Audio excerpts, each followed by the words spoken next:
আগে থেকেই ঠিক করে রাখা ছিল আজকে বাড়িতে ইলিশ মাছ আসবে। সকাল সকাল কথা মতন বাবা বাজার থেকে বেশ অনেকগুলো ইলিশ মাছ আনলো এবং মা সেগুলোকে ধুয়ে ভালো করে নুন হলুদ মাখিয়ে রাখছে, কারণ এই মাছটা দিয়ে হবে ইলিশ ভাপা। আর এই মাছের রেসিপিটা নিয়েই আজকে আমি রওনা দেব আমার মাসির কাছে।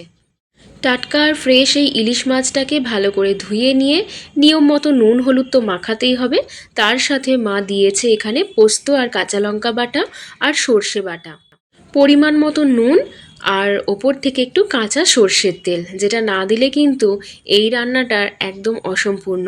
কাঁচা সর্ষের তেলের যে ঝাঁঝটা আর সর্ষের যে ঝাঁঝটা, সেটা দুটোর মেলবন্ধনেই কিন্তু এই মাছের স্বাদ আরও দ্বিগুণ বেড়ে যায়। আমাদের বাড়িতে না ইলিশ মাছ এলে সবাই খুব পছন্দ করে, মোটামুটি সবাই খায়। তবে আমি একটু ব্যতিক্রম, আমি ইলিশ মাছের খুব একটা ভক্ত নই। তবে ইলিশ এলে পারে এই মাছের ওই এক পিস হয়তো ভাজা খেলাম তেল দিয়ে, আর অথবা মায়ের হাতের এই সর্ষে দিয়ে ইলিশ ভাপাটা আমার খুব পছন্দের। এছাড়া ইলিশের অন্য কোনো রেসিপি আমি ট্রাই করার দুঃসাহস দেখাই না। সব কিছুর ম্যারিনেশন হয়ে গেলে ওপর থেকে লাস্টে কাঁচা তেল আর কাঁচা লঙ্কা ছড়িয়ে টিফিন বক্সটাকে ভাপাতে বসিয়ে দাও 10 থেকে 15 মিনিটের জন্য। ব্যাস, সর্ষে ইলিশ একেবারে রেডি, নিয়ে চললাম মাসির বাড়িতে। আগে থেকেই মাসিকে বলেছিলাম তুমি শুধু গরম ভাতটা করে রেখো, আমি ইলিশ ভাপা নিয়ে যাচ্ছি।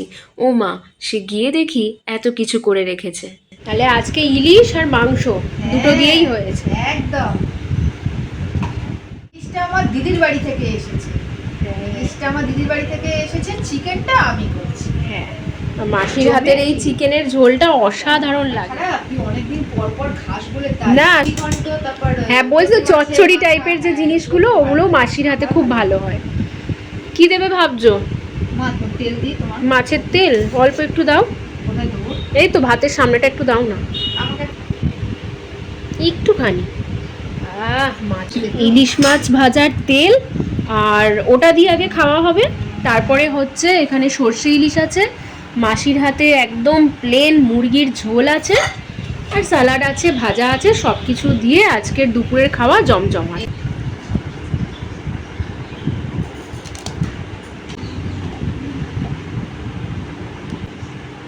এই ছিল আজকের আমার রেসিপি।